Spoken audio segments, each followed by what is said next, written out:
पहला क्वेश्चन है, भारतीय संविधान की प्रथम बैठक के समय अस्थायी अध्यक्ष किसे चुना गया था। अब हमें आंसर एलिमिनेट करना है। आप जानते हैं डॉक्टर राजेंद्र प्रसाद, ये क्या थे, ये अस्थायी अध्यक्ष थे, तो ये तो हो नहीं सकते। डॉक्टर भीमराव अंबेडकर, ये ड्राफ्टिंग कमेटी के अध्यक्ष थे, ये भी नहीं हो सकता। बीएन राव, इनके बारे में आप जानते हैं कि ये भी जो संविधान सभा का एक प्रमुख सलाहकार थे, संविधान सभा में एक प्रमुख सलाहकार थे, तो ये भी नहीं हो सकते। अस्थायी अध्यक्ष के बारे में पूछ रहा था, अस्थायी अध्यक्ष कौन थे? डॉक्टर सच्चिदानंद सिन्हा, ये इसके अस्थायी अध्यक्ष थे। डॉक्टर बीएन राव के बारे में आप ये भी जानते होंगे शायद कि ये इंटरनेशनल कोर्ट ऑफ जस्टिस की ये पहले भारतीय जज बने थे, राइट। तो इनके बारे में ये जान लेना जरूरी है कि बीएन राव जो है संविधान सभा में एक प्रमुख शिल्पकार के तौर पर अंबेडकर के साथ इनका नाम याद किया जाता है, राइट। तो ये ध्यान रखना है। पूछे अस्थायी अध्यक्ष कौन थे, तो अस्थायी अध्यक्ष कौन थे? डॉक्टर सच्चिदानंद सिन्हा, राइट। एक और खास बात आपको याद रख लेना चाहिए कि इस संविधान सभा में जो पहली बैठक हुई थी 9 दिसंबर 1946 को, इसमें मुस्लिम लीग ने भाग नहीं लिया था। ये भी बात आपको याद रखना चाहिए, एडिशनल फैक्ट के तौर पर याद रखना चाहिए कि मुस्लिम लीग ने इस बैठक में भाग नहीं लिया था, राइट। राजेंद्र प्रसाद के बारे में आप जान गए कि ये अस्थायी सदस्य बने थे, राइट। इसके अलावा उपाध्यक्ष की बात करें, एससी मुखर्जी और वीटी कृष्णमाचारी, ये जो दोनों के दोनों हैं, ये लोग क्या बने थे? वाइस प्रेसिडेंट या उपाध्यक्ष के तौर पर इन्हें नामित किया गया था डॉक्टर राजेंद्र प्रसाद के साथ। डॉक्टर राजेंद्र प्रसाद को अध्यक्ष बनाया गया था और इन दोनों लोगों को उपाध्यक्ष एससी मुखर्जी और दूसरे वीटी कृष्णमाचारी को, राइट। साथ में अगर आपसे मैं एक सवाल पूछूं कि ड्राफ्टिंग कमेटी का अध्यक्ष कौन था, ये आपके कमेंट बॉक्स में बताना है। दूसरा एक और सवाल है कि संविधान बनने में टोटल कितने समय लगा था, कितना समय लगा था? 2 ईयर्स, आइए बात ही कर लेते हैं। 2 ईयर्स 11 मंथ और 18 दिन जो है संविधान को बनने में समय लगा था। इसके अलावा एक और फैक्ट है, वो ये है कि संविधान को अपनाया कब गया था, तो ये 26 नवंबर 1949 को संविधान अपनाया गया था, राइट। और ये लागू कब किया गया था? 26 जनवरी 1950 को यह लागू किया गया था। ये सारे फैक्ट इसलिए बताया जा रहा था कि आगे के जो भी सवाल होंगे आप आसानी से कर पाएंगे और इसमें ज्यादा आपको कंफ्यूजन रहने की संभावना नहीं रहेगी, राइट। अगला क्वेश्चन देख लेते हैं। देखिए वही सवाल आ गया, संविधान सभा की प्रारूप समिति का अध्यक्ष कौन था, ड्राफ्टिंग कमेटी का अध्यक्ष कौन था? तो आप आसानी से कर लिए होंगे अब, डॉक्टर भीमराव अंबेडकर, राइट। इसके बारे में डिटेल पढ़ना चाहते हैं, देख सकते हैं। प्रारूप समिति का गठन 29 अगस्त 1946 को किया गया था। इस समिति की जिम्मेदारी संविधान का मसौदा तैयार करना था, मतलब संविधान को तैयार करने के लिए ही ये संविधान सभा का गठन किया गया था, राइट। और प्रारूप समिति का अध्यक्ष डॉक्टर भीमराव अंबेडकर को बनाया गया। इसके अलावा अन्य 6 सदस्य थे, इनका भी नाम आपको याद रखना चाहिए। अन्य 6 सदस्य कौन कौन से थे? टोटल 7 सदस्य थे। अगर अध्यक्ष को जोड़ लें, डॉक्टर राजेंद्र प्रसाद को जोड़ के टोटल 7 सदस्य थे, ठीक है। और अगर अध्यक्ष को छोड़ के टोटल 6 सदस्य थे, राइट। तो दो फैक्ट, कभी कभार सवाल ऐसा पूछा जाता है कि अध्यक्ष के अलावा संविधान सभा में टोटल कितने मेंबर थे, तो आंसर क्या हो जाएगा? 6। अगर वही सवाल ये पूछे कि टोटल कितने सदस्य थे, तो टोटल 7 सदस्य थे, राइट। डॉक्टर अंबेडकर द्वारा यह तैयार किया गया पहला प्रारूप जो है 1948 में प्रकाशित किया गया। अगला सवाल है, भारतीय संविधान को किस तिथि को अंगीकृत, अधिनियमित और आत्मार्पित किया गया? अगर बहुत सिंपल शब्दों में समझना चाहें तो आप ये समझ सकते हैं कि संविधान को कब अपनाया गया, राइट। तो कब अपनाया गया था? तो संविधान को अपनाया गया था 26 नवंबर 1949 को। अगर ये पूछा जाए कि संविधान को लागू कब किया गया, तो ये कब लागू किया गया? ये लागू किया गया 26 जनवरी 1950। यहाँ पे 2 अलग अलग सवाल थे। एक सवाल ये था कि लागू कब किया गया, लागू किया गया 26 जनवरी 1950 को। अपनाया कब गया? तो 26 नवंबर 1949 को। 2 फैक्ट हैं और दोनों को अलग अलग तरीके से याद रखने की जरूरत है। एक और सवाल है, भारतीय संविधान सभा में कुल कितनी महिला सदस्य थी? ये आपको याद रखना है, ये 15 सदस्य थी टोटल। भारतीय संविधान का निर्माण किस योजना के तहत किया गया? आपके ऑप्शन हैं Cripps mission, cabinet mission, Mountbatten योजना या फिर बेबिल योजना। आपको आंसर नहीं देखना है, ऐसे अपने मन में सोचिए इसका आंसर क्या हो जाएगा। इसका आंसर हो जाएगा कैबिनेट मिशन योजना। आइए डिटेल देख लेते हैं। भारत में संविधान सभा का गठन ब्रिटिश सरकार द्वारा भेजी गई कैबिनेट मिशन योजना, जो कि 1946 में आई, के प्रस्ताव के अधीन किया गया था, ठीक है। इस मिशन का उद्देश्य भारतीयों को सत्ता सौंपने की प्रक्रिया तय करना और संविधान निर्माण के लिए एक रूपरेखा तैयार करना था। इस योजना के तहत यह निर्धारित किया गया कि संविधान में प्रतिनिधित्व जनसंख्या के आधार पर होगा, जहां मोटे तौर पर 10 लाख की जनसंख्या पर एक प्रतिनिधि चुनने जाने का प्रावधान रखा गया। फिलहाल भी अभी वही है, 10 लाख पर ही एक सदस्य चुने जाते हैं, राइट। अब साथ में एक और फैक्ट आपको ये याद रखना चाहिए। क्या है फैक्ट? वो जो संविधान सभा बनी थी, इनके सदस्य जो चुने गए थे वो डायरेक्ट इनका इलेक्शन नहीं किया गया था, यानी डायरेक्ट चुनाव प्रणाली नहीं थी सदस्यों के चुनाव में। कौन से सदस्य के चुनाव में? तो संविधान सभा के जो सदस्य चुने गए थे वे डायरेक्ट चुने नहीं गए थे, बल्कि प्रांतीय विधानसभाओं के यानी प्रोविंशियल जो असेंबलीज हैं उसके सदस्य जो है संविधान सभा के सदस्यों को चुने थे, यानी इनडायरेक्ट रूप से संविधान सभा के सदस्यों का चुनाव किया गया था। ये एक फैक्ट है जानने के लिए, ताकि आगे कोई सवाल पूछे या बहुत डिफिकल्ट बनाने की कोशिश करे तो आप सवाल को कर पाए, राइट। अगला सवाल है, भारतीय संविधान में संसदीय शासन प्रणाली किस देश से अपनाई गई है? आसान है, ब्रिटेन से अपनाई गई है। आइए इसकी डिटेल देख लेते हैं। तो ब्रिटिश स्रोतों में ब्रिटेन द्वारा संसदीय शासन प्रणाली भारत में अपनाई गई है। इसके अलावा एकल नागरिकता, द्विसदनीय शासन प्रणाली और विधि का शासन जैसे महत्वपूर्ण प्रावधान भारतीय संविधान में ब्रिटेन से लिए गए हैं। इसके अलावा अगर सवाल आपसे ये पूछा जाए कि संयुक्त राज्य अमेरिका से कौन कौन से प्रावधान लिए गए हैं, तो आप क्या बताएंगे? पहला तो प्रावधान ये है कि जो फंडामेंटल राइट्स हैं, फंडामेंटल राइट। इसके अलावा न्यायिक पुनराविलोकन जो है वो अमेरिका से लिया गया। इसके अलावा संविधान की सर्वोच्चता, यानी संविधान ही सर्वोच्च है या संविधान सर्वोपरि है, ये कहां से लिया गया है? ये भी अमेरिका के संविधान से लिया गया है। इसके अलावा न्यायपालिका की स्वतंत्रता होगी। इसके अलावा महाभियोग की प्रणाली भी अमेरिका से ली गई है।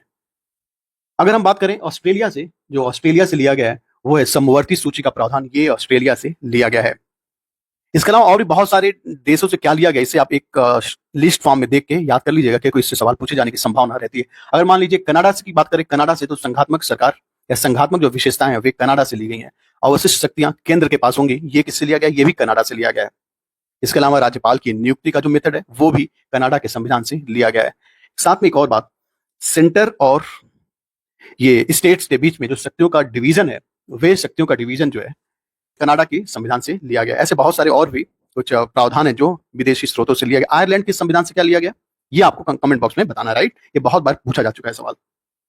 अगला सवाल देख लेते हैं। देखिए वो सवाल आ गया कि मूल अधिकार और न्यायपालिका की स्वतंत्रता का प्रावधान कौन से देश से है, बताइए। अभी हमने पीछे बात किया था, ये हो जाएगा अमेरिका। ठीक है, इसका आंसर आप कर लेंगे, ये है संयुक्त राज्य अमेरिका। इसके अलावा और भी देखना चाहें तो यहाँ से भी देख लेते ताकि आपकी परीक्षा में सवाल गलत ना हो। अमेरिका के संविधान से क्या क्या लिया गया? मूल अधिकार यानी फंडामेंटल राइट्स, न्यायपालिका की स्वतंत्रता का विचार संयुक्त राज्य अमेरिका से लिया गया। इसके अलावा न्यायिक पुनराविलोकन और उपराष्ट्रपति का पद, राष्ट्रपति पर महाभियोग के साथ साथ उच्चतम व उच्च न्यायालय के न्यायाधीशों को हटाए जाने के संबंध में जो बंद निर्धारित किए गए वे भी अमेरिका के संविधान से लिए गए। देखिए वो सवाल आ गया, राज्य के नीति निर्देशक तत्व किस देश से लिए गए? आयरलैंड से। यही मैं पूछा था कि आयरलैंड से कौन सा प्रावधान जो है भारतीय संविधान में जोड़ा गया है, तो राज्य के नीति निर्देशक तत्व आयरलैंड के संविधान से लिया गया है। संविधान की समवर्ती सूची का कंसेप्ट कहां से लिया गया है? ये लिया गया है ऑस्ट्रेलिया से। संविधान संशोधन की प्रक्रिया ये कहां से लिया गया, किस देश के संविधान से लिया गया है? तो ये साउथ अफ्रीका के संविधान से लिया गया है। अगला सवाल है, संविधान का कौन सा भाग मूल अधिकारों और से संबंधित है? बताइए कौन सा भाग है? ऑप्शन है आपके भाग 2, भाग 3, भाग 4 और भाग 5। भाग 3 जो है यानी पार्ट 3 जो है ये भारतीय संविधान के मूल अधिकारों से संबंधित है, राइट? ये डिटेल में जान लेते हैं। हम लोगों ने भाग 3 देखा, भाग 3 किससे संबंधित है? ये फंडामेंटल राइट से संबंधित है। और किस देश के संविधान से लिया गया? तो ये संयुक्त राज्य अमेरिका के संविधान से लिया गया। भाग 2 की बात करें, भाग 2 ये किससे संबंधित है? तो ये नागरिकता से संबंधित है, नागरिकता सिटीजनशिप से संबंधित है। कौन से आर्टिकल के अंतर्गत आता है? 5 से लेके 11 तक, ये आपको ध्यान रखना चाहिए। और ये कब से है? भाग 3 में ये 12 से 35 तक मूल अधिकारों की श्रेणी में आता है, 12 से 35 तक। भाग 4 की बात कर लीजिए, भाग 4 आपको बताना है क्या होगा? नहीं बताएंगे, मेरा गट्स फीलिंग कर रहा है कि आप नहीं बताएंगे, राइट? ओके, तो भाग 4 जो है ये राज्य के नीति निर्देशक तत्वों से संबंधित है, 36 से 51 तक। भाग 5 के बारे में बता दीजिए, भाग 5 क्या से संबंधित है? तो भाग 5 ये संघ से संबंधित है, ये आर्टिकल 52 से 151 के बीच में ये आता है। तो सारा चीज आपने देखा, भाग 1, 2, 3, 4, 5, बाकी और भी भाग हैं, इसे आप एक बार याद कर लीजिएगा। इसके अलावा भी बहुत सारे इंपॉर्टेंट भाग हैं यानी पार्ट्स हैं, उसे भी आप देख लीजिएगा, क्योंकि यहाँ पे सारा डिस्कस नहीं किया जा सकता क्योंकि आपके पास इतना वक्त नहीं है, राइट? अगला क्वेश्चन देख लेते हैं।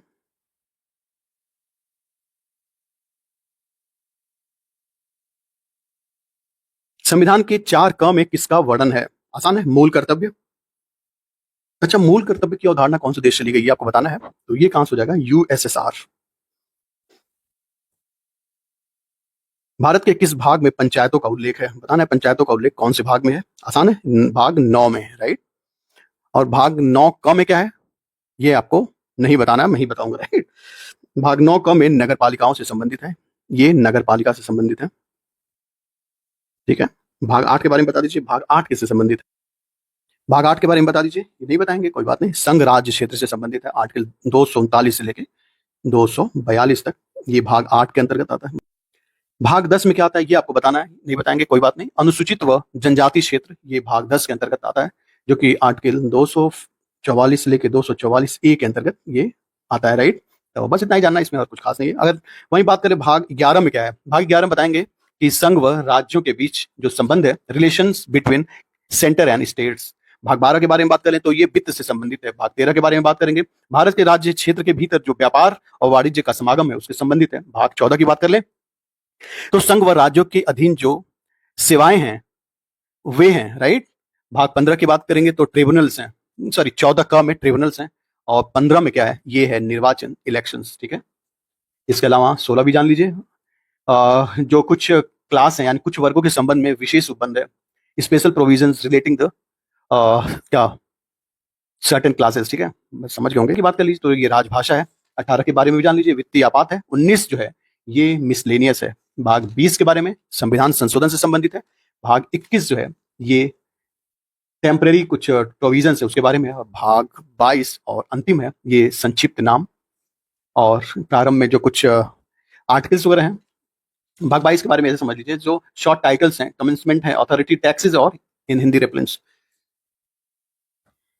और भाग 22 के बारे में आपको देखना है और कमेंट बॉक्स में बताना भाग 22 किससे संबंधित है।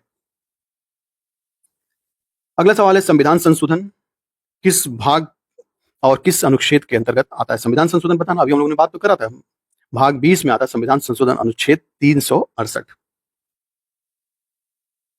संघ व राज्यों के बीच संबंध, ये तो अभी हम लोगों ने करा था। ये कौन सा है? ये है 11। ये सारे बेसिक सवाल हैं, ये आपको आने चाहिए, बाकी एडवांस सवाल तो आप कर ही लेंगे राइट। बेसिक सवाल तो कम से कम जान लीजिए आप। भारतीय संविधान का कौन सा अनुच्छेद राज्य सरकारों को ग्राम पंचायतों के आयोजन के लिए निर्देशित करता है? आर्टिकल 40। आर्टिकल 40 क्या है? राज्य के नीति निर्देशक तत्व। ओके, राज्य के नीति निर्देशक तत्व कौन से आर्टिकल तक आते हैं ये आपको बताना है। कौन सा आर्टिकल से लेके कौन सा आर्टिकल तक है? 36 से 51 तक। ओके, करेक्ट है, 36 से 51 ये। अगला क्वेश्चन है, 6 से 14 वर्ष तक की आयु के सभी बच्चों को निःशुल्क व अनिवार्य शिक्षा का अधिकार किस अनुच्छेद में वर्णित है? आंसर क्या हो जाएगा? आर्टिकल 21A या आर्टिकल 21 का, ठीक है। इसके बारे में थोड़ा डिटेल देख लीजिए। 86वां संविधान संशोधन किया जाता है, जो कि 86वां संविधान संशोधन होता है 2002 में। इसके तहत एक कानून बनाया गया। वो कानून क्या था कि 6 से 14 वर्ष तक के आयु के बच्चों को निःशुल्क व अनिवार्य शिक्षा दिया जाए। संविधान के अनुच्छेद 21 क में 6 से लेकर 14 वर्ष तक के आयु के सभी बच्चों को निःशुल्क व अनिवार्य शिक्षा के मौलिक अधिकार के रूप में शामिल किया गया, जिसकी हम लोगों ने बात की। और यह प्रावधान बच्चों के शैक्षिक विकास को सुनिश्चित करने के लिए किया गया था। यह अनुच्छेद 45, अनुच्छेद 45 जो कि 86वें संविधान संशोधन के बाद क्या कर दिया गया, 6 से कम वर्ष के आयु के बच्चों हेतु प्रारंभिक बाल्यावस्था देखभाल एवं शिक्षा का प्रावधान करता है, लेकिन 6 से 14 वर्ष तक की आयु के बच्चों को अनिवार्य शिक्षा व मौलिक अधिकार दिए जाने के रूप में से ये नीचे कुछ डिटेल दिया गया, चाहे तो आप ये देख सकते हैं। हालांकि इसमें कुछ विशेष दिया नहीं गया है, इसके हम लोगों ने बात कर ली, वही हमें लगता है कुछ दिया गया। आगे देख लेते हैं। भारतीय संविधान में नागरिकों के लिए एक समान सिविल संहिता यानी यूनिफॉर्म सिविल कोड का उल्लेख किस अनुच्छेद में है? आंसर क्या हो जाएगा? 44। अगेन मैं आपसे एक सवाल पूछता हूँ, आर्टिकल 44 जो है किसके अंतर्गत? भाग 5 किसमें ये आता है, ये आपको बताना है। ये होता है इसका डिटेल देखना चाहें तो यहां से देख सकते हैं। अनुच्छेद 44 राज्य के नीति निर्देशक तत्वों का हिस्सा है। देखिए यहाँ पे आपको हिंट मिल चुका है कि किस भाग के अंतर्गत आता है, फिर भी आपको कमेंट बॉक्स में बताना है कौन से भाग में आता है। इसके अनुसार राज्य भारत के समस्त राज्य क्षेत्र में नागरिकों के लिए एक समान सिविल संहिता यानी यूनिफॉर्म सिविल कोड की बात करता है। इसका अर्थ यह हुआ कि विवाद संबंधी जो विवाद है, तलाक संबंधी और उत्तराधिकार संबंधी जो विवाद हैं, उसमें धर्मों और समुदायों के लिए एक ही कानून लागू होगा। यानी सभी धर्म, जैसे हिंदू हो गए, मुसलमान हो गए, जैन, सिख, ईसाई, सभी का जो है ना इन सब मामलों में जैसे कि विवाह, तलाक और उत्तराधिकार संबंधी एक ही कानून लागू किया जाएगा। आपको ये बताना है कि भारत का वह कौन सा राज्य है जिसने सबसे पहले यूसीसी को लागू किया है। अगला सवाल है, राष्ट्रपति पर महाभियोग चलाने की प्रक्रिया में का वर्णन किस अनुच्छेद में है? तो अनुच्छेद क्या हो जाएगा? ये है प्रक्रिया की पूछ रहा है, तो ये हो जाएगा 61। साथ में हम लोग भी बात कर ले राष्ट्रपति से संबंधित जो आपके आर्टिकल्स है उसे भी देख लेते हैं। आइए देख लेते हैं ताकि आपको कुछ सुविधा होगी। सबसे पहले तो ये जान लीजिए, राष्ट्रपति ये संविधान के भाग 5 में उल्लिखित है, या भाग 5 का यह विषय है। भाग 5 में यह आता है राष्ट्रपति, जो कि कंसिस्ट करता है 52 से 151 तक। ये आर्टिकल सारे के सारे क्या हैं? भाग 5 के अंतर्गत आते हैं। अब बात करेंगे हम लोग राष्ट्रपति से संबंधित जो इंपॉर्टेंट आर्टिकल्स हैं उसे देख लेते हैं कि भारत का राष्ट्रपति होगा, ये है आर्टिकल 52 में। आर्टिकल 53 में क्या है? आर्टिकल 53 में है राजसंघ की कार्यपालिका शक्ति राष्ट्रपति में निहित होगी। देखिए आप सारा कुछ पढ़े हैं, मैं इस बात से डिनाई नहीं कर रहा, लेकिन आप एक बार रिवाइज कर लीजिए। अगर आपने पढ़ रखा है तो इसको थोड़ा स्किप कर दीजिए, कोई इशू नहीं है, ठीक है। लेकिन उन कैंडिडेट्स के जो नहीं पढ़े, जो रिवाइज करना चाहते हैं, वो एक बार जरूर देख लें। आर्टिकल 54 ये राष्ट्रपति का निर्वाचन किस प्रकार से होगा इसके बारे में बात करता है। 55 के बारे में बात कर लें तो 55 ये बताता है कि राष्ट्रपति के निर्वाचन की रीति क्या होगी, मतलब किस प्रकार से निर्वाचन किया जाएगा। Manner of election of the president, right. उसके बाद से 56 जो है ये है कि राष्ट्रपति की पदावधि यानी टेन्योर क्या होगा, यानी terms of the office of the president क्या होगा। बात कर लेते हैं 57 की। देखिए 4 आर्टिकल और हैं, इसे देख लीजिए। पुनर्निर्वाचन की पात्रता क्या होगी, यानी री इलेक्ट करने के लिए किस प्रकार की क्वालिफिकेशन होनी चाहिए, एलिजिबिलिटी क्या होगी, ठीक है। 58 की बात कर लेते हैं। 58 है राष्ट्रपति निर्वाचित होने के लिए अहर्ताएं क्या है, मतलब qualifications of the election as a president, ठीक है। आर्टिकल 59 की बात कर लेते हैं। आर्टिकल 59 में ये बताता है कि राष्ट्रपति के पद के लिए क्या शर्तें होनी चाहिए, conditions of the president's office, right. ये हो गया 59। अब अगला आता है 60, यानी आर्टिकल 60 से आप शपथ याद कर सकते हैं कि राष्ट्रपति का शपथ और प्रतिज्ञान किस प्रकार से होगा। अगला आता है 61 में है कि राष्ट्रपति पर महाभियोग चलाने की प्रक्रिया क्या होगी, procedures for the impeachment of the president, right. इतना बस जान लेना, बाकी 62 में शुरू हो जाता है उपराष्ट्रपति। तो हम लोगों ने देखा 52 से लेके 61 तक राष्ट्रपति से संबंधित है। राष्ट्रपति कौन से भाग में आता है, राष्ट्रपति भाग 5 में आता है, ठीक है। इतना हम लोगों ने देखा। और भाग 5 में क्या, भाग 5 को हम लोग किससे जानते हैं, तो ये भाग 5 को हम लोग संघ से जानते हैं। अगर सवाल है आपके परीक्षा में ऐसे पूछे कि संघ जो है कौन से भाग में उल्लिखित है, तो भाग 5 में उल्लिखित है। और भाग 5 में कौन से आर्टिकल से लेके किस आर्टिकल तक है, तो 52 से लेके 151 तक, ठीक है। अगला सवाल देख लेते हैं।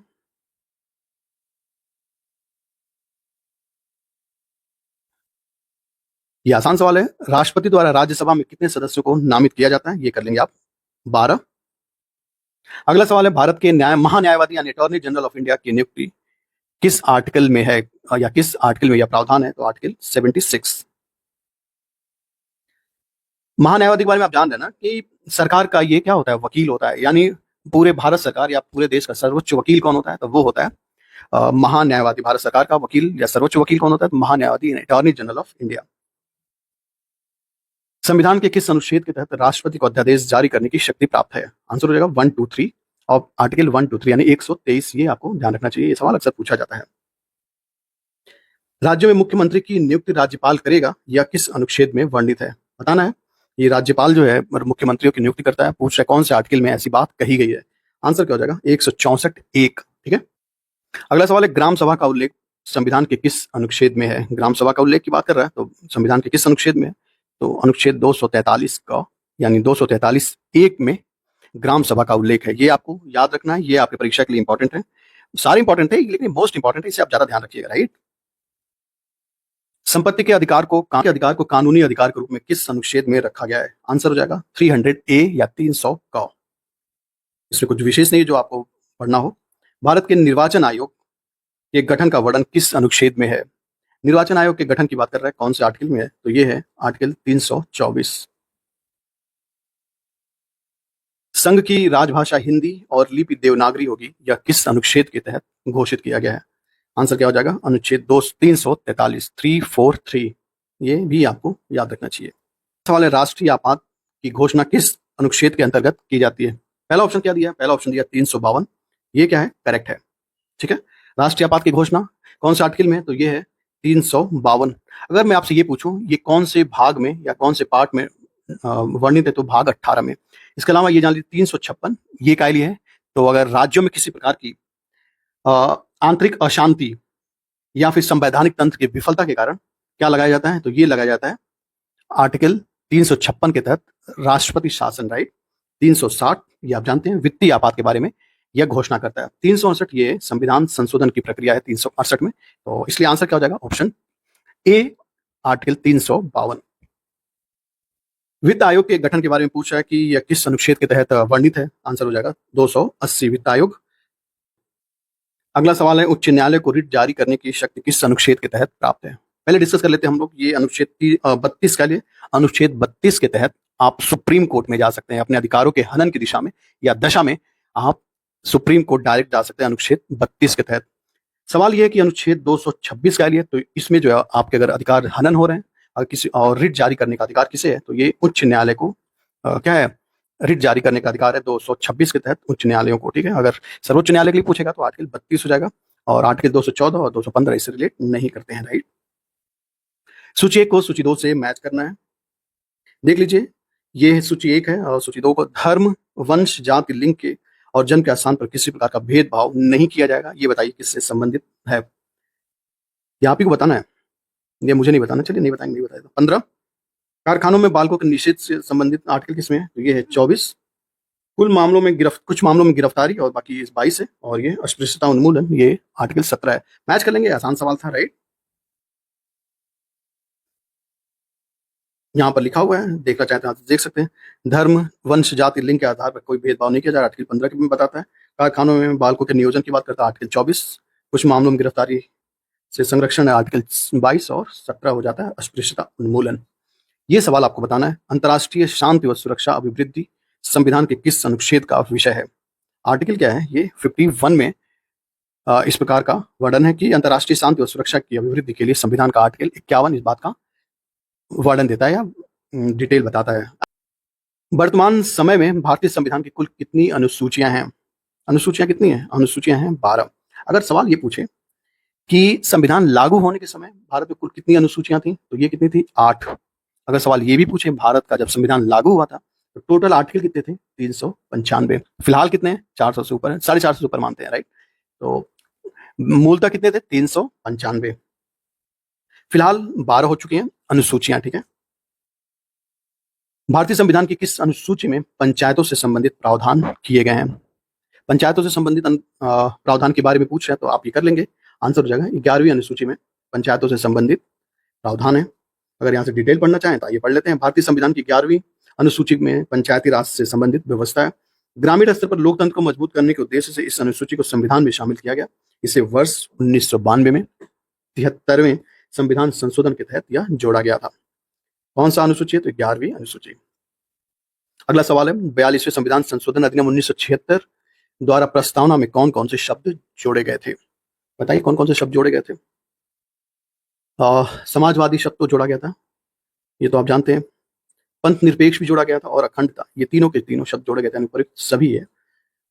यहाँ से डिटेल देखना चाहें तो ये भी देख लीजिएगा, पढ़ लीजिए सामान्य जानकारी के लिए। भारतीय संविधान की प्रस्तावना, जिसे संविधान की कुंजी भी कहा जाता है, अब तक केवल एक बार संशोधन किया गया है।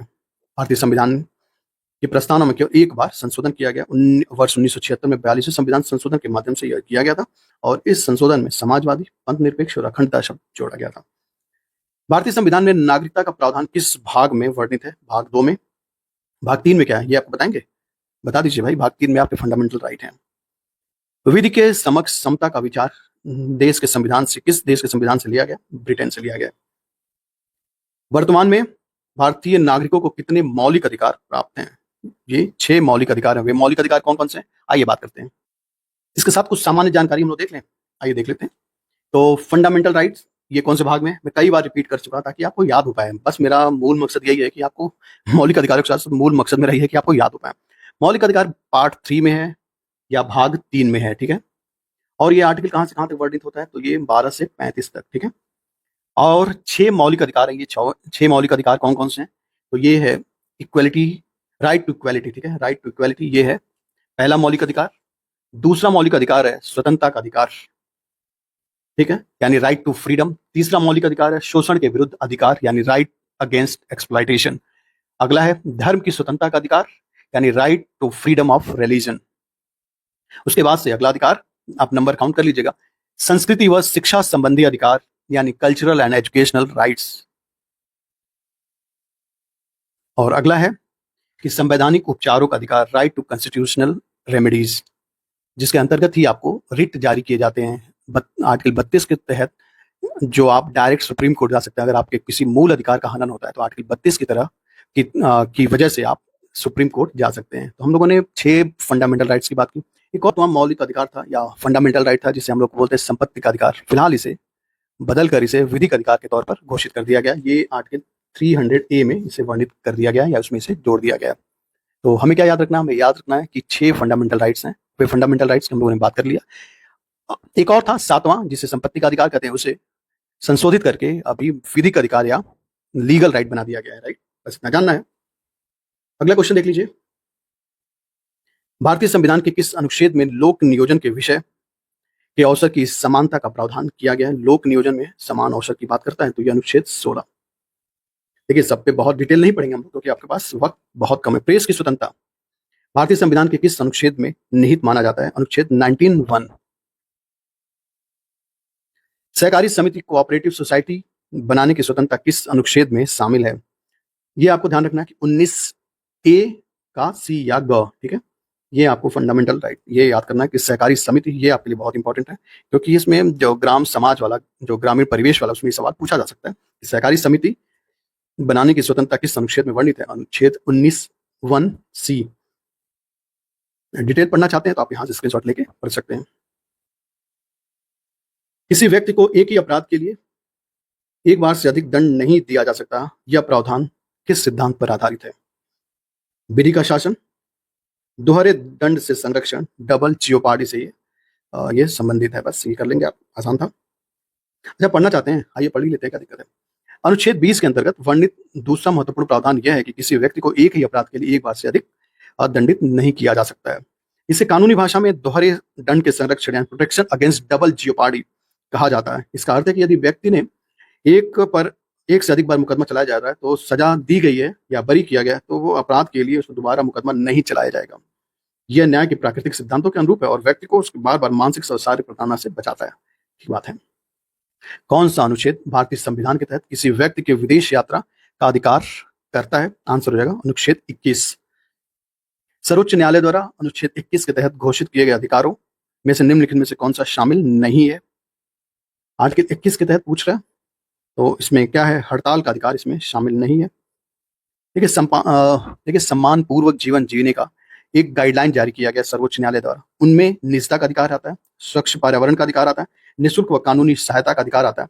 इसलिए ये ज्यादा इंपॉर्टेंट है। सर्वोच्च न्यायालय द्वारा अनुच्छेद 21 का विस्तार करते हुए इसमें बताया गया कि नागरिकों को गरिमापूर्ण जीवन जीने का अधिकार होना चाहिए, जिसमें क्या होता है? गरिमापूर्ण जीवन के अंतर्गत स्वच्छ पर्यावरण, जीवन रक्षा, निजता यानी प्राइवेसी, हेल्थ और निःशुल्क कानूनी सहायता का अधिकार हमारे प्राथमिक या मौलिक अधिकार हैं। इसके अलावा इसमें कुछ भी जानना नहीं है। अगला क्वेश्चन ये देख लीजिए, सामान्यतः निवारक निरोध यानी प्रिवेंटिव डिटेंशन के तहत किसी व्यक्ति को अधिकतम कितनी अवधि तक अभिरक्षा में रखा जा सकता है? अधिकतम 3 माह तक, ठीक है, इसके अलावा नहीं। ये सवाल एक बार पूछा गया था पीसीएस में, राइट। ये देखिए भारतीय संविधान के किस अनुच्छेद के तहत मानव के दुर्व्यवहार और बलात् श्रम को प्रतिबंधित किया गया? आर्टिकल 23। आर्टिकल 24 क्या ये बताएंगे? देखिए बताना है आपको, सोचना है, नहीं सोच पा रहे हैं, हिंट दे दूं? बच्चों से संबंधित है, बता दीजिएगा कमेंट बॉक्स में इसका आंसर क्या हो जाएगा। अल्पसंख्यकों के हितों के संरक्षण के निम्नलिखित में से कौन सा अनुच्छेद है? आंसर हो जाएगा अल्पसंख्यकों के संरक्षण की बात कर रहा है तो ये है अनुच्छेद 29। अनुच्छेद 27 क्या है बताएंगे? किसी विशिष्ट धर्म की अभिवृद्धि के लिए करों के संदाय के बारे में क्या है इसमें विवरण मिलता है या उसके बारे में प्रोविजन है, जैसे कि freedom as to payment of taxes for the promotion of any particular region, ठीक है। तो ये 27 में ऐसा वर्णन है। आर्टिकल 26 की बात कर लीजिए। आर्टिकल 26 में क्या है कि freedom to manage religious affairs, इसका मतलब है धार्मिक कार्यों के प्रबंधन की स्वतंत्रता के बारे में बात करता है आर्टिकल 26। आर्टिकल 30 यानी आर्टिकल 30 क्या है? ये है शिक्षा संस्थाओं की स्थापना और प्रशासन का अल्पसंख्यक वर्गों का अधिकार। आर्टिकल 30 में ऐसा वर्णन है, यहाँ पे लिखा हुआ, चाहे तो यहाँ से पढ़ सकते थे, झूठ में मैंने इतना मेहनत किया। ओके। डॉक्टर भीमराव अंबेडकर ने संविधान के किस अनुच्छेद को संविधान की आत्मा कहा है? आर्टिकल 32 को।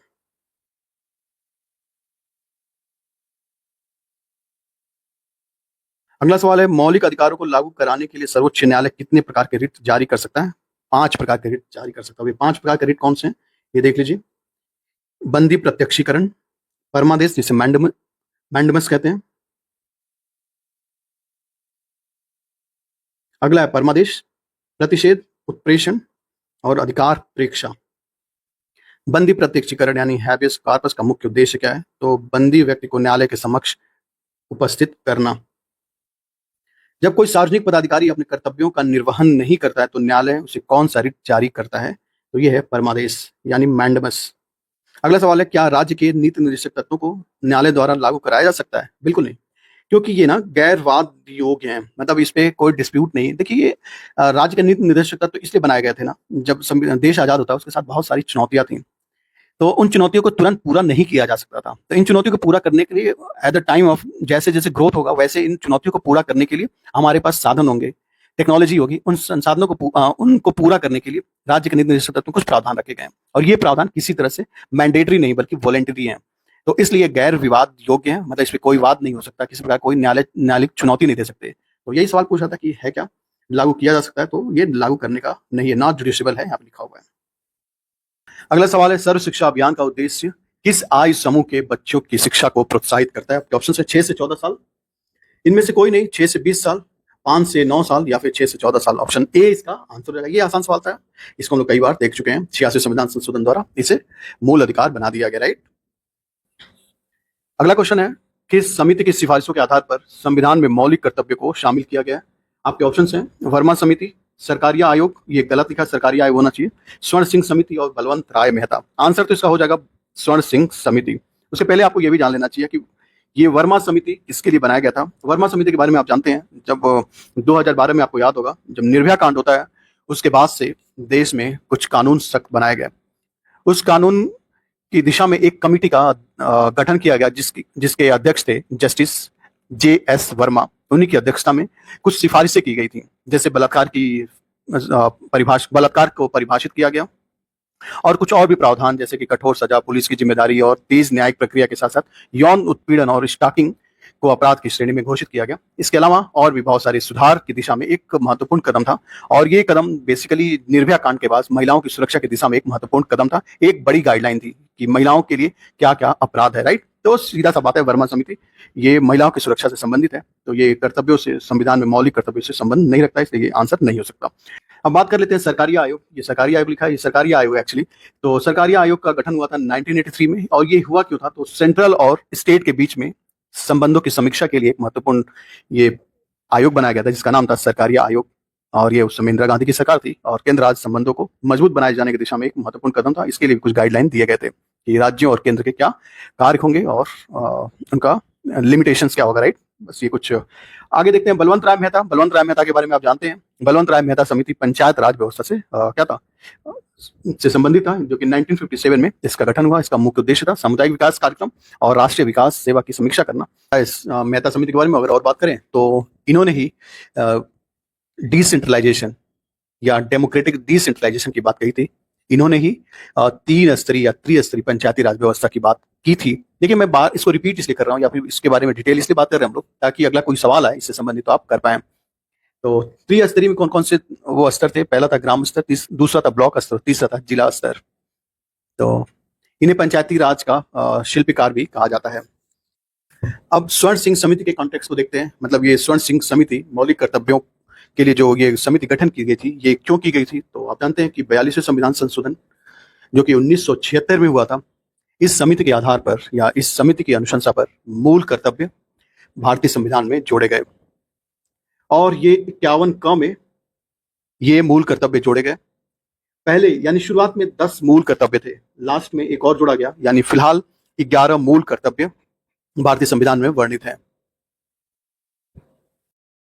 अगला सवाल है, अनुसूचित जनजाति के संरक्षण के लिए एक क्षेत्र को अनुसूचित क्षेत्र के रूप में घोषित करने की शक्ति किसके पास है? आंसर हो जाएगा भारत के राष्ट्रपति के पास ऐसी शक्ति है कि अनुसूचित जनजाति के संरक्षण के लिए या फिर उनकी सुरक्षा के लिए एक अलग एरिया को, अलग क्षेत्र को अनुसूचित क्षेत्र घोषित कर सकता है। यह अधिकार केवल राष्ट्रपति के पास है। अगला सवाल है, संघ की कार्यपालिका शक्ति किसमें निहित होती है? आप जानते हैं राष्ट्रपति में निहित होती है। अगला सवाल देख लेते हैं, राष्ट्रपति को पद व गोपनीयता की शपथ कौन दिलाता है? आंसर हो जाएगा भारत के सर्वोच्च न्यायालय के मुख्य न्यायाधीश। अगला सवाल है, निर्विरोध चुने जाने वाले भारत के एकमात्र राष्ट्रपति कौन है? डॉक्टर नीलम संजीवा रेड्डी। राष्ट्रपति के निर्वाचन मंडल में कौन शामिल नहीं होता है? राष्ट्रपति के निर्वाचन मंडल में कौन कौन शामिल होता है? तो लोकसभा का निर्वाचित सदस्य, राज्यसभा का निर्वाचित सदस्य, और राज्यों की विधानसभाओं के यानी लेजिस्लेटिव असेंबली के जो चुने हुए सदस्य हैं, वही राष्ट्रपति के निर्वाचन मंडल में शामिल होते हैं। तो विधान परिषद के सदस्य जो है ये इसमें शामिल नहीं होता। आंसर क्या हो जाएगा? विधान परिषद के सदस्य। भारतीय संविधान के किस अनुच्छेद के तहत भारत का एक उपराष्ट्रपति होगा? अनुच्छेद 63। इसमें कुछ खास नहीं है। भारत के प्रथम उपराष्ट्रपति कौन थे? Doctor S Radhakrishnan. भारत के संविधान में किस प्रकार की शासन प्रणाली को अपनाया गया है? तो संसदीय शासन प्रणाली को अपनाया गया, और ये संसदीय शासन प्रणाली कौन से देश से है? तो ये ब्रिटेन से ये संसदीय शासन प्रणाली लिया गया है। भारतीय संसद के अंग कौन कौन से हैं? तो लोकसभा है, राज्यसभा है और राष्ट्रपति है। सत्र के बुलाने और सत्रावसान करने की अधिकार किसके पास है? ये राष्ट्रपति के पास ऐसा अधिकार है कि सत्र को बुलाता है और सत्रावसान करने का अधिकार राष्ट्रपति के पास है। अगला सवाल है, अब तक कुल कितनी बार संसद की संयुक्त बैठक आहूत की जा चुकी है? यानी टोटल कितनी बार ज्वाइंट सेशन हुआ है, ये आपको बताना है। टोटल कितने ज्वाइंट सेशन अभी तक हुए हैं? तो अभी तक 3 बार ज्वाइंट सेशन हुए, यानी संयुक्त बैठक हुई है। अब तो हमें ये जान लेना चाहिए कि संयुक्त बैठक होता क्या है और ये किस प्रकार के बिल पर या फिर किस प्रकार के विधेयक पर होता है। सीधी सी बात है कि ऑर्डिनरी जो बिल होता है ना, ऑर्डिनरी बिल पर ही केवल संयुक्त अधिवेशन को बुलाए जाने का प्रावधान है।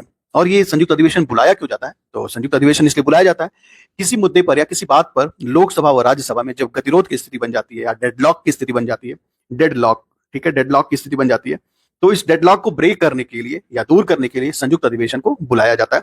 अब सवाल यह है कि कितनी बार ज्वाइंट सेशन हुआ है? तो ये 3 बार ज्वाइंट सेशन हुआ है। साथ में एक बात और आपको याद रखना चाहिए कि भारत के राष्ट्रपति के पास ही ज्वाइंट सेशन बुलाने का अधिकार होता है। और ये आर्टिकल कौन सा है? 108 यानी 108 आर्टिकल के तहत, अनुच्छेद के तहत भारत का राष्ट्रपति ज्वाइंट सेशन को बुलाता है। ये ज्वाइंट सेशन 3 बार किन किन मुद्दों पर हुआ है? तो सबसे पहले तो 1961 में दहेज निषेध विधेयक पर हुआ था। बस इतना ही जानना है, इसके अलावा इसमें कुछ जानना नहीं है। 1978 में ये हुआ था बैंकिंग सेवा आयोग के मुद्दे पर हुआ था।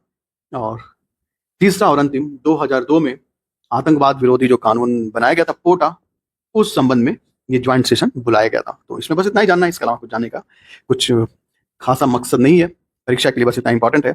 राज्यसभा की संरचना का उल्लेख संविधान के किस अनुच्छेद में, तो ये किस आर्टिकल में है? तो ये है आर्टिकल 80 यानी अनुच्छेद 80 में इसका वर्णन है।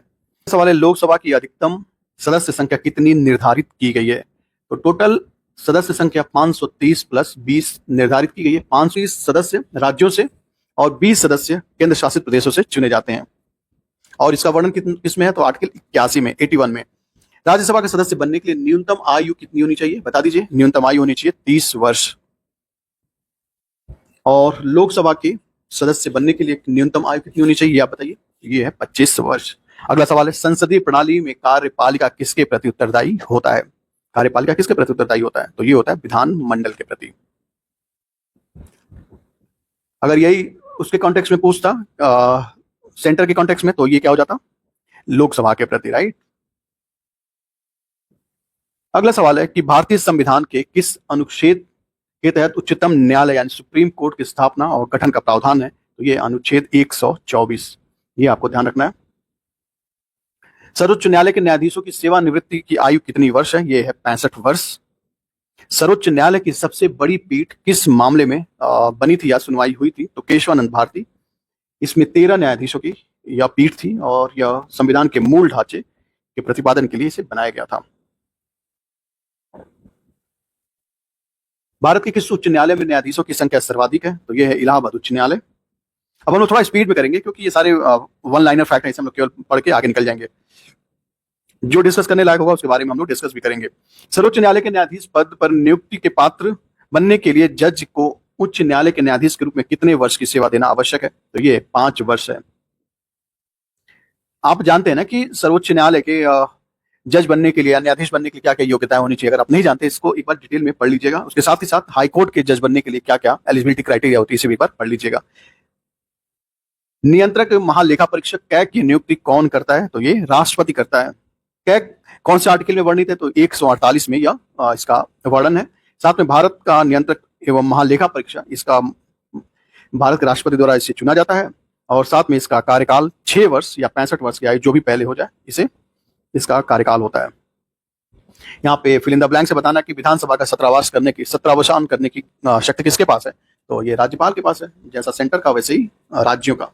राज्यपाल को उसके पद व गोपनीयता की शपथ कौन दिलाता है? तो उच्च न्यायालय के मुख्य न्यायाधीश द्वारा उसे पद व गोपनीयता का शपथ दिलाया जाता है। स्वतंत्र भारत में किसी राज्य की प्रथम महिला राज्यपाल कौन थी?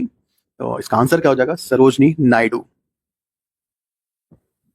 साथ में ये भी जान लीजिए, कांग्रेस की पहली भारतीय महिला अध्यक्ष थी और इन्होंने 1925 में कांग्रेस के कानपुर अधिवेशन में उसकी अध्यक्षता भी की थी। राज्यपाल को अध्यादेश जारी करने की शक्ति किस अनुच्छेद के अंतर्गत है? तो राज्यपाल के लिए पूछा है तो 213। और वहीं सवाल ये होता कि राष्ट्रपति को कौन से आर्टिकल के तहत अध्यादेश जारी करने की शक्ति प्राप्त है? तो आर्टिकल 123 यानी 123।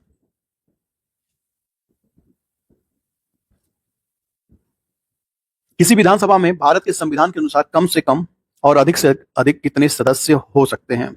आंसर हो जाएगा 60 व 500। मतलब मिनिमम किसी भी राज्य विधानसभा की सदस्य संख्या कितनी है? 60 है और मैक्सिमम 500 है, लेकिन कुछ एक्सेप्शन भी हैं, राइट? तो एक्सेप्शन आप देख लीजिए, आइए यहाँ यही भी देख लेते हैं। सिक्किम में 32 है, ये एक्सेप्शन है। मिजोरम और गोवा में 40 विधानसभा सदस्यों की संख्या है, जो कि 60 से कम है, और यही एक्सेप्शन है। पूछ रहा है कि टोटल मतलब मैक्सिमम कितना? मैक्सिमम 60 और मिनिमम 500 है, लेकिन कुछ एक्सेप्शंस हैं। तो ये कहाँ कहाँ एक्सेप्शन है? पहला तो सिक्किम में है और दूसरा मिजोरम और गोवा में है। राज्य की मंत्री परिषद का प्रधान कौन होता है? तो ये मुख्यमंत्री होता है। दिल्ली व पुडुचेरी में मुख्यमंत्री की नियुक्ति किसके द्वारा की जाती है? तो ये राष्ट्रपति के द्वारा की जाती है। अब हम लोग बुलेट ट्रेन की स्पीड से चलेंगे। राज्य विधानमंडल का निर्माण किनसे मिलकर बनता है? सवाल सेम है, जैसे हम लोग वहां सेंटर में देखे थे वहीं अब हम लोग यहाँ पे देखेंगे। राज्यों में राज्यपाल व विधानसभा तथा विधान परिषद हो तो वो भी इसको इंक्लूड कर लेंगे।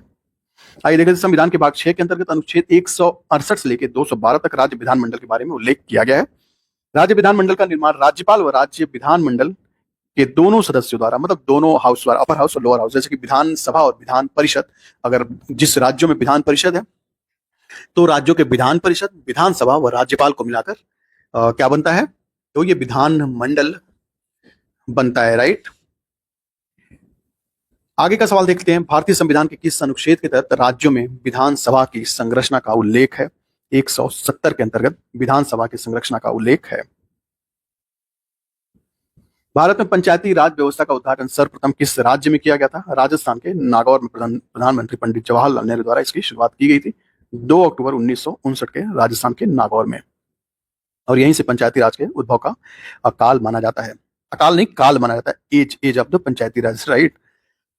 निम्नलिखित में से किस समिति की सिफारिश पर पंचायती राज के त्रिस्तरीय ढांचे की व्यवस्था की गई? यानी बलवंत राय मेहता। ठीक है, इसके बारे में हम लोग बात कर लिए थे। 1957 में बना था बलवंत राय मेहता समिति। एक व्यक्ति के लिए पंचायत सदस्य बनने की न्यूनतम आयु क्या है? न्यूनतम आयु क्या है? 21 वर्ष है। भारतीय संविधान की 12वीं अनुसूची में नगर पालिकाओं के लिए कुल विषयों का उल्लेख किया गया। कुल कितने विषय हैं? तो 18 विषय हैं। अगला सवाल है, यूनियन लिस्ट में वर्तमान में कुल कितने विषय हैं, कितने सब्जेक्ट शामिल हैं? तो ये है 98, राइट? ये 66 नहीं है, 98 है, ठीक है। अच्छा, इसमें डिटेल देखना चाहें, भारतीय संविधान के 7वीं अनुसूची में वर्णित संघ सूची में राष्ट्रीय महत्व के विषय को शामिल किया गया। इस सूची में मूल रूप से 97 विषय थे। टोटल 97 विषय शुरुआत में थे। फिलहाल इसकी विषयों की संख्या 98 हो गई, यानी एक विषय इसमें बढ़ा दिए गए। अगला सवाल है, किस अनुच्छेद के तहत संसद को किसी राज्य में विधान परिषद के गठन व विघटन का अधिकार है? आंसर हो जाएगा 169। 74वें संविधान संशोधन द्वारा संविधान में कौन सा भाग जोड़ा गया है? तो 9 का 74वें संविधान संशोधन के द्वारा जोड़ा गया है। पुलिस व लोक व्यवस्था संविधान की किस सूची के अंतर्गत आते हैं? तो ये राज्य सूची के अंतर्गत आता है। ऑप्शन बी इसका आंसर हो जाएगा। नीति आयोग की स्थापना कब हुई थी? तो ये हुई थी 1 जनवरी 2015 को। नीति आयोग ने किसका स्थान लिया था? तो योजना आयोग का स्थान नीति आयोग ने लिया। और अगला सवाल है, भारतीय संविधान के किस अनुच्छेद के तहत वित्त आयोग का गठन किया जाता है? तो ये आर्टिकल 280 के तहत वित्त आयोग का गठन किया जाता है। राष्ट्रीय विकास परिषद का अध्यक्ष कौन होता है? तो राष्ट्रीय विकास परिषद का अध्यक्ष होता है प्रधानमंत्री। इसकी स्थापना हुई थी 6 अगस्त 1952 को। सरकार ने एक प्रस्ताव द्वारा इसे पारित किया। शिक्षा व परिवार नियोजन किस सूची के विषय हैं? तो ये समवर्ती सूची के विषय हैं। संघ लोक सेवा आयोग के अध्यक्ष व सदस्यों का कार्यकाल कितने वर्ष होता है? 6 वर्ष या 65 वर्ष, जो भी इसमें पहले कंप्लीट हो जाए। 16 वित्त आयोग के अध्यक्ष किसे नियुक्त किया गया? अरविंद पनगड़िया को। अवशिष्ट विधायी शक्तियां संविधान के अनुसार किसे सौंपी गई हैं? अवशिष्ट यानी रेसिड्यूरी पावर्स किसे दी गई हैं? तो ये दी गई हैं संसद को। योजना आयोग के प्रथम अध्यक्ष कौन थे? तो योजना आयोग के प्रथम अध्यक्ष कौन थे? पंडित जवाहरलाल नेहरू। ऑप्शन बी इसका आंसर हो जाएगा, क्योंकि प्रधानमंत्री ही योजना आयोग हो गया या फिर नीति आयोग हो गया उसका प्रमुख होता है। योजना आयोग की स्थापना 15 अगस्त 1950 को केंद्रीय मंत्रिमंडल के प्रस्ताव द्वारा पारित किया गया। राज्य लोक सेवा आयोग के अध्यक्ष व सदस्यों की नियुक्ति किसके द्वारा की जाती है? तो ये राज्यपाल के द्वारा की जाती है। किस संविधान संशोधन द्वारा मत देने की न्यूनतम आयु 21 वर्ष से घटाकर 18 वर्ष कर दी गई है? ये है 61वां संविधान संशोधन द्वारा मत देने की आयु 21 वर्ष से घटाकर 18 वर्ष कर दी गई है। और ये कब किया गया था? 1988 में यह बदलाव किया गया था। राज्यों में पंचायत व नगर पालिकाओं के चुनाव कराने की जिम्मेदारी किसे होती है? राज्य निर्वाचन आयोग की इसकी जिम्मेदारी सौंपी जाती है। अगला सवाल देखेंगे हम लोग कि अनुच्छेद 370 के तहत किस राज्य के संबंध में विशेष उपबंध थे जिसे अब हटा लिया गया? जम्मू कश्मीर। 7वें संविधान संशोधन अधिनियम 1956 द्वारा राज्यों का पुनर्गठन किस आधार पर किया गया? तो ये भाषा के आधार पर राज्यों का पुनर्गठन किया गया। भारत की पहली महिला मुख्य निर्वाचन आयुक्त कौन थी? तो वो थी वीएस रमा देवी। ये आपको याद रखना है, ये सवाल पूछा जाता है और बहुत लोग कंफ्यूज रहते हैं। वीएस रमा देवी ये भारत की पहली मुख्य निर्वाचन आयुक्त थी।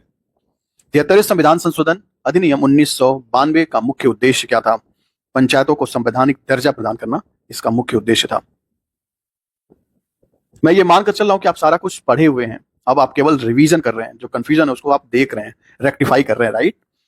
निम्नलिखित में से कौन सी भारतीय संविधान की 8वीं अनुसूची की भाषा नहीं है? अंग्रेजी भारत की 8वीं अनुसूची की भाषा नहीं है, इसलिए आंसर क्या हो जाएगा? Option B. देख लेते कौन कौन सी भाषाएं 8वीं अनुसूची में है। 22 भाषाएं 8वीं अनुसूची में है। इसमें कौन कौन सी? असमिया, बांग्ला, गुजराती, हिंदी, कन्नड़, कश्मीरी, कोंकणी, मलयालम, मणिपुरी, मराठी, नेपाली, ओडिया, पंजाबी, संस्कृत, सिंधी, तमिल, तेलुगु, उर्दू, बोडो, संथाली, मैथिली और डोगरी। ये सब के सब क्या है? भारतीय संविधान की 8वीं अनुसूची में जो 22 भाषाएं हैं उनकी लिस्ट है। अगला सवाल, उत्तर प्रदेश में विकेंद्रीकरण और प्रशासनिक सुधार आयोग का गठन किस वर्ष किया गया? 1995 में, 1995 में। 101वां यानी 101 संविधान संशोधन अधिनियम 2016 किससे संबंधित है? एक बार इंटरव्यू मुझसे ये सवाल पूछा गया था, पीसीएस के इंटरव्यू में सवाल पूछा था कि 101वां संविधान संशोधन क्या है, तो ये किससे संबंधित है? जीएसटी से संबंधित है, राइट। अगला सवाल है, नारी शक्ति वंदन अधिनियम किस संविधान संशोधन को कहा गया? तो ठीक बात है, 106वां संविधान संशोधन। जो संयुक्त प्रांत पंचायत राज अधिनियम 1947 पर गवर्नर ने कब हस्ताक्षर किया है? तो 7 दिसंबर 1947 को। संविधान के किस अनुच्छेद में राज्यों को पंचायतों की स्थापना का निर्देश दिया गया? आर्टिकल 40, अनुच्छेद 40। साथ में आपको ये बताना है कि अनुच्छेद 40 जो है कौन सी श्रेणी में आता है? मूल अधिकार है या फिर राज्यों के नीति निर्देशक तत्वों के अंतर्गत आता है या मूल कर्तव्यों के अंतर्गत आता है? आपको बताना है, एक सामान्य सा सवाल है, तो कोई बात नहीं, मैं ही बात कर लेता हूँ। राज्य के नीति निर्देशक तत्वों के अंतर्गत ये इसकी व्यवस्था की। साथ में क्या आप ये बता सकते हैं राज्य के नीति निर्देशक तत्व कौन से आर्टिकल से लेकर किस आर्टिकल तक है? तो ये है 36 से 51 तक, राइट। अगला सवाल है, 12वें संविधान संशोधन अधिनियम 1962 द्वारा किन क्षेत्रों को पंचायती संघ में शामिल किया गया? ये गोवा, दमन, दीव।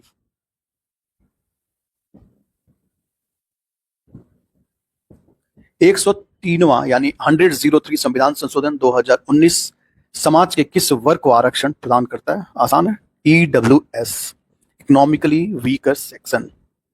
103 में संविधान संशोधन जो कि 2019 में पारित किया गया, इसमें 10% आरक्षण की व्यवस्था है। 104वां संविधान संशोधन अधिनियम जो 2019 में पारित किया गया, प्रतिनिधित्व किसका समाप्त कर दिया गया? तो ये एंग्लो इंडियंस का प्रतिनिधित्व समाप्त कर दिया गया। 104वां संविधान संशोधन यही था। ग्राम सभा के प्रधान का चुनाव गुप्त मतदान प्रणाली द्वारा किए जाने का निश्चय किस वर्ष किया गया? 1960-61। खैर, अगला सवाल है, पंचायत सेवक यानी ग्राम स्तरीय कार्यकर्ता किस तिथि को शासकीय कर्मचारी घोषित किए गए? मतलब जो ग्राम पंचायत सेवक हैं उन्हें कब शासकीय कर्मचारी यानी ऑफिशियली क्या है कर्मचारी घोषित किया गया, शासकीय कर्मचारी? तो ये 30 अक्टूबर 1971। भारत में 73वां संविधान संशोधन अधिनियम कब लागू किया गया? 24 अप्रैल 1993। 24 अप्रैल को किस दिवस के रूप में मनाया जाता है? तो पंचायत राज दिवस के रूप में मनाया जाता है 24 अप्रैल को, राइट। तो यह अधिनियम कब पारित हुआ? 73वां संविधान संशोधन 24 अप्रैल 1993। उत्तर प्रदेश पंचायत विधि संशोधन विधेयक 1994 उत्तर प्रदेश में कब प्रवृत्त में आया? 22 अप्रैल 1994। ये कोर क्वेश्चंस हैं जो कि यूपी स्पेशल से संबंधित हैं। उत्तर प्रदेश में पंचायती राज व्यवस्था के अंतर्गत महिलाओं को कितने पद आरक्षित किए गए हैं? तो ये 33% सीट आरक्षित किए गए हैं। ऑप्शन बी इसका आंसर हो जाएगा। आगे की बात कर लेते हैं। उत्तर प्रदेश में राज्य निर्वाचन आयोग की स्थापना किस तिथि को की गई? 23 अप्रैल 1994। उत्तर प्रदेश में सामान्यतः कितनी आबादी पर एक ग्राम पंचायत क्षेत्र की घोषणा की बात की गई है? तो 1000 जहां पर आबादी होगा वहां पर ग्राम पंचायत क्षेत्र की घोषणा की गई है 1000 की आबादी पर, राइट। 74वें संविधान संशोधन के बाद उत्तर प्रदेश में नगरीय निकायों के लिए कौन सा नया कानून बनाया गया, ये आपको बताना है। ऑप्शन एक बार देख लीजिए। उत्तर प्रदेश नगर निगम अधिनियम 1916, उत्तर प्रदेश नगरीय स्थानीय स्वशासन विधि संशोधन 1994, या फिर उत्तर प्रदेश नगर निगम अधिनियम 1959, उत्तर प्रदेश शहरी विकास अधिनियम 1992। आंसर क्या हो जाएगा? आंसर हो जाएगा इसका उत्तर प्रदेश नगरीय स्थानीय स्वशासन विधि संशोधन 1994।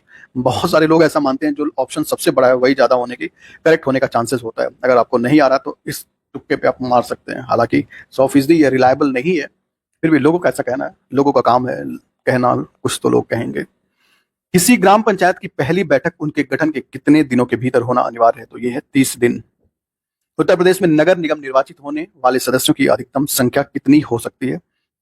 तो ये है अधिकतम संख्या 110। उत्तर प्रदेश पंचायत राज अधिनियम पर गवर्नर जनरल की स्वीकृति किस तिथि को प्राप्त हुई है? 7 दिसंबर 1947, 7 दिसंबर 1947। पंचायत प्रमुख यानी ब्लॉक प्रमुख का चुनाव किस प्रकार से होता है? तो ये क्षेत्र पंचायत के निर्वाचित सदस्यों द्वारा अपने ही बीच। यदि किसी नगर निगम अध्यक्ष के खिलाफ अविश्वास प्रस्ताव लाया जाता है तो वह पारित नहीं होता तो पुनः कितने समय तक अविश्वास प्रस्ताव नहीं लाया जा सकता है? 2 वर्ष तक। उत्तर प्रदेश क्षेत्र पंचायत व जिला पंचायत अधिनियम 1961 के अनुसार जिला पंचायत के कार्य को सुचारू रूप से चलाने के कितनी समितियों का गठन किया गया? ये आपको याद रखना है, 6 समितियों का गठन किया गया। किसके लिए? तो उत्तर प्रदेश क्षेत्र पंचायत और जिला पंचायत अधिनियम 1961 के अनुसार जिला पंचायत के कार्य को सुचारू रूप से चलाने के लिए 6 समितियों का गठन किया गया है। अगला सवाल है, प्रत्येक ग्राम सभा की प्रतिवर्ष सामान्यतः कितनी बैठक होना अनिवार्य है? तो 2 बैठक होना अनिवार्य है। इसके बारे में डिटेल देखना चाहते हैं, आइए देख लेते हैं। ग्राम सभा जमीनी स्तर पर एक लोकतंत्र की सबसे महत्वपूर्ण इकाई है। नियमों के मुताबिक प्रत्येक ग्राम सभा की प्रतिवर्ष 2 सामान्य बैठकें आयोजित की जानी चाहिए। इन बैठकों का उद्देश्य गांव के विकास व कार्यों का लेखा जोखा पर चर्चा करना होता है। ग्राम सभा की बैठक के लिए गणपूर्ति यानी कोरम हेतु कुल कितने सदस्यों की उपस्थिति अनिवार्य है? देखिए सारा जो है ये पंचायत से और यूपी स्पेशल जो ग्राम सभा वाला है उससे ये रिलेटेड क्वेश्चन है, तो इसलिए ये इंपॉर्टेंट है आपकी परीक्षा के लिए। कुल सदस्य का 5वां भाग यानी 1/5 पार्ट होना चाहिए, यानी 1/5वां भाग होना चाहिए। यदि ग्राम सभा के सदस्य लिखित रूप से बैठक बुलाने की मांग करते हैं तो प्रधान को कितने दिनों के भीतर बैठक बुलाना आवश्यक होगा? तो 30 दिनों के भीतर ऐसी बैठक का आयोजन किया जाना कंपलसरी है। ग्राम पंचायत के खातों का वार्षिक विवरण और लेखा परीक्षा रिपोर्ट पर विचार कौन करता है? क्षेत्र पंचायत, ग्राम सभा, या फिर अगला ऑप्शन है जिला पंचायत, या फिर केवल प्रधान। आंसर क्या हो जाएगा? इसका आंसर हो जाएगा ग्राम सभा। ये एक अच्छा सवाल, इसे देखिएगा। ग्राम पंचायत का प्रधान अपना पद धारण करने के लिए अयोग्य होगा यदि वह सदस्य है संसद अथवा राज्य विधान मंडल का। तो जो इसके सदस्य हैं वो ग्राम पंचायत का प्रधान नहीं बन सकते। आंसर क्या हो जाएगा? Option C. यदि ग्राम पंचायत के सामान्य निर्वाचन में प्रधान का चुनाव नहीं हो पाता है तो राज्य सरकार किसे नियुक्त कर सकती है? प्रशासक या प्रशासनिक समिति को। डिटेल पढ़ लेना चाहिए। क्या बहुत सारे अभ्यर्थी, बहुत सारे हमारे साथी ऐसे थे जो बोले थे केवल आप आंसर्स बता दीजिए, ज्यादा डिस्कस ना करिएगा ताकि टाइम आपका बच पाएगा। अगला सवाल है, प्रधान का निर्वाचन किस प्रकार से होता है? तो प्रधान का निर्वाचन निर्वाचक नामावली में रजिस्ट्रेट जो व्यक्ति होते हैं उन्हीं के द्वारा प्रधान का निर्वाचन होता है। अगला सवाल है 143, ग्राम पंचायत को पद से हटाने के लिए बुलाई गई विशेष बैठक की कोरम कितनी होनी चाहिए? तो ये होनी चाहिए 1/3 यानी 1/3 ग्राम सभा सदस्यों का होना जरूरी है या कहना जरूरी है। यदि ग्राम प्रधान को हटाने का प्रस्ताव बैठक में अपेक्षित बहुमत न मिलने के कारण पारित नहीं हो पाता तो उसी प्रधान के खिलाफ दूसरा प्रस्ताव कितने समय तक नहीं लाया जा सकता है? तो यह है 1 वर्ष। अगला सवाल, उत्तर प्रदेश में जिस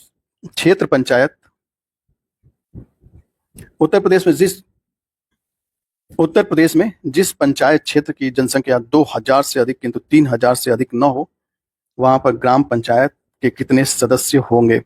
ऑप्शन है 9 सदस्य, 11 सदस्य, या फिर 13 सदस्य या 15 सदस्य। आंसर क्या हो जाएगा? आंसर हो जाएगा 13 सदस्य। जहां की जनसंख्या 2000 से लेकर 3000 तक है वहां पर 13 सदस्य हो सकते हैं। ग्राम पंचायत प्रतिवर्ष अपनी विकास योजना तैयार करके किसे प्रेषित करती है? तो ये क्षेत्र पंचायत को, इसके बारे में डिटेल देखना चाहते हैं, ये देख लेते हैं। ग्राम पंचायत न केवल स्थानीय प्रशासन की संस्था है, बल्कि यह विकास कार्यों में की योजना वाली विकास कार्यों की आइए इसके बारे में डिटेल देख लेते हैं। ग्राम पंचायत न केवल स्थानीय प्रशासन संस्था है, बल्कि यह विकास कार्यों की योजना बनाने वाली संस्था भी है। ग्राम पंचायत का एक महत्वपूर्ण कृत्य यह भी होता है कि प्रतिवर्ष ग्राम क्षेत्र के लिए एक विस्तृत योजना तैयार करें। इस योजना को तैयार करने के बाद इससे निर्धारित प्रारूप और रीति से दिनांक से पूर्व संबंधित क्षेत्र पंचायत को प्रेषित करना होता है। यह प्रक्रिया विकेंद्रीकरण नियोजन का एक हिस्सा है, जहां पर गांव की योजना ब्लॉक स्तर की योजना समाहित होता है। अगला सवाल है, निम्नलिखित में से कौन सा कार्य ग्राम पंचायत के प्रमुख कृत्यों में शामिल है? आंसर क्या हो जाएगा? इसका आंसर हो जाएगा भूमि चकबंदी में सहायता करना। चकबंदी जानते हैं ना आप क्या होता है?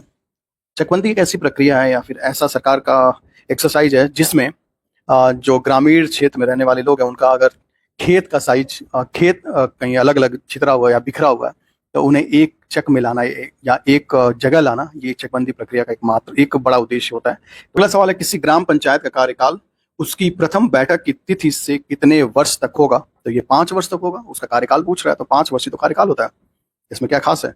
ग्राम पंचायत स्तर पर ऊर्जा के किस प्रकार के स्रोतों के विकास और प्रोन्नति की जिम्मेदारी पंचायत की है? तो गैर पारंपरिक ऊर्जा स्रोतों की का व्यवस्था करना या उसका विकास करना या उस दिशा में कार्य करना, ये काम किसका होता है? तो ग्राम पंचायत का ये काम होता है। उत्तर प्रदेश पंचायत राज अधिनियम के प्रयोजनों के लिए राज्य सरकार ने किसे पंचायत क्षेत्र घोषित किया है? आंसर हो जाएगा किसी ग्राम या ग्रामों के समूह जिसकी जनसंख्या यथासाध्य। देखो ये भी सबसे लंबा ऑप्शन है, ये भी आंसर सही हो गया। सो इंडियन पॉलिटी से जितने सवाल बन सकते थे इंपॉर्टेंट, उन सभी सवालों पर हम लोगों ने बात किया। ये सारे सवाल, इसमें से कुछ सवाल प्रीवियस ईयर में पूछे गए हैं, साथ में कुछ सवाल ऐसे हैं जो बनाए गए हैं या एमसीक्यू फॉर्मेट में है। तो मेरा मानना है कि आपने वीडियो को अच्छे से देख लिया होगा। सो मेरा मानना है कि आपको वीडियो पसंद आया होगा। अगर आपको ये पसंद आया तो प्लीज सब्सक्राइब के साथ बेल आइकन जरूर हिट कर दें, साथ में अपने दोस्तों के साथ भी शेयर करें। So thanks for watching, thank you very much.